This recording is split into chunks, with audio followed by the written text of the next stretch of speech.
प्रकृति के अपने नियम होते हैं, ऐसे नियम जो धरती पर रहने वाले हर जीव को मानने होते हैं। यदि वो ऐसा नहीं करते तो उनका अंत निश्चित होता है। उदाहरण के रूप में समझाने के लिए हम आपको दो पक्षियों के बारे में बताएंगे। सबसे पहले बात करते हैं डोडो नाम के पक्षी की। ये मॉरिशस और हिंद महासागर के कुछ अन्य द्वीपों पर पाए जाते हैं। ये वो द्वीप हैं जिन पर मनुष्यों की बसावट कुछ 100 वर्ष पहले ही हुई। डोडो पक्षी हजारों वर्ष से इन द्वीपों पर बड़े आराम के साथ रहते थे। वहाँ इनका शिकार करने वाला कोई अन्य जीव जंतु नहीं था, इसीलिए ये पीढ़ी दर पीढ़ी रक्षात्मकता और आक्रामकता को भूलते गए। द्वीपों पर ही उन्हें भरपूर खाना मिलता था, इसलिए चिंता की कोई बात नहीं थी। प्रकृति ने मूल रूप से उन्हें तीव्र गति से भागने और उड़ने के गुण दिए थे, लेकिन इसकी कोई आवश्यकता ही नहीं पड़ती थी। धीरे धीरे इनके पैरों की हड्डियां नर्म होती चली गईं। 16वीं शताब्दी के शुरू में जब डच लोग मॉरिशस पहुंचे तो वह हैरान रह गए कि इस पक्षी को बहुत आराम से पकड़ा जा सकता है। खतरा सामने देखकर भी वो स्वयं को बचाने की कोशिश नहीं करते। डच लोग अपने साथ कुत्ते और चूहे इत्यादि भी लेकर गए थे।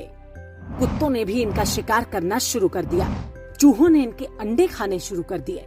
डोडो पक्षी के अंदर खतरे को समझने और आत्मरक्षा का मूलभूत गुण भी समाप्त हो चुका था। परिणाम ये हुआ कि कुछ ही वर्षों में डोडो पक्षी धरती से पूरी तरह से विलुप्त हो गया। आज इस पक्षी के सिर्फ 2 ममी बनाकर रखे गए हैं। एक ब्रिटेन के रॉयल म्यूजियम में है तो दूसरा मॉरिशस यूनिवर्सिटी में। अब बात दूसरे पक्षी की, जिसका नाम है केसोवरी। ये पक्षी ऑस्ट्रेलिया और न्यूजीलैंड से लगे द्वीप समूहों और कैरेबियन सागर के द्वीपों पर रहता है।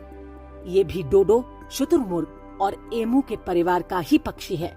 जिन जगहों पर ये रहते हैं वहाँ पर इनका शिकार करने वाले कई दूसरे जानवर रहते थे। समय के साथ मनुष्य ने भी इनका शिकार शुरू कर दिया। परिणाम ये हुआ केसोवरी पक्षी ने पीढ़ी दर पीढ़ी अपने अंदर आक्रामकता और आत्मरक्षा के गुण विकसित कर लिए। मनुष्य को देखते ही ये उन्हें दौड़ा लेते हैं और पंजों से वार करते हैं।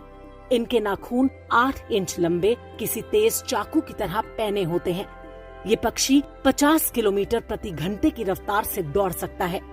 इस पक्षी ने समय के साथ झुंड यानी समूह में रहना भी सीख लिया। कोई शिकारी अगर हमला करे तो समूह का दूसरा पक्षी पीछे से आकर शिकारी पर हमला कर देता है। आज जिन जंगलों में केसोवरी पक्षी पाए जाते हैं वहाँ बड़े बड़े चेतावनी के बोर्ड लगे होते हैं, क्योंकि ये मनुष्य को देखते ही उन पर हमला कर देते हैं। मनुष्य ने भी उनका शिकार बंद कर दिया और केसोवरी आज आराम से अपने प्राकृतिक निवास स्थलों पर ही रहते हैं। इन दोनों पक्षियों के उदाहरण से वही सीख मिलती है कि जो प्रजाति अपनी नई पीढ़ियों को हमलों का प्रतिकार नहीं सिखाती वो नष्ट हो जाती है।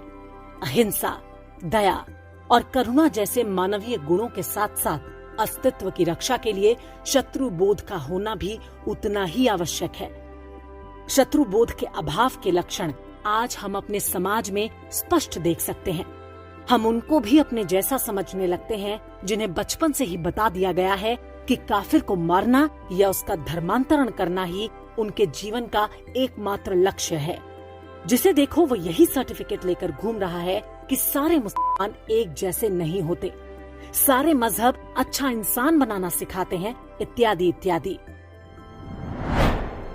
आपको बताया नहीं गया होगा कि पाकिस्तान बनने के ठीक पहले तक कराची और लाहौर जैसे शहरों में हिंदू बड़ी बड़ी हवेलियां बनवा रहे थे। आज उन हवेलियों में शांति दूत रहते हैं। जिन्होंने इन्हें बनवाया उनकी संतानें आज भारत के अलग अलग शहरों में बसाई गई पुनर्वास कॉलोनियों में रहती हैं। कश्मीर में पंडितों ने भी बड़ी बड़ी हवेलियां बनवाई थी। आज उन हवेलियों में भी शांति दूत रहते हैं। केरल के कासरगोड सहित कुछ जिलों में हिंदुओं की हवेलियां अब मजहब विशेष के काम आ रही हैं।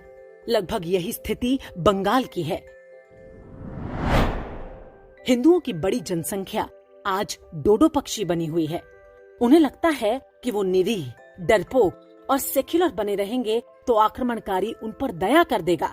वो अपने बच्चों को आत्मरक्षा के मूल प्राकृतिक गुणों से भी वंचित कर रहे हैं। लेकिन ये भूल जाते हैं कि जो प्रजाति अपनी रक्षा स्वयं नहीं कर सकती, प्रकृति कभी उनका शोक भी नहीं मनाती।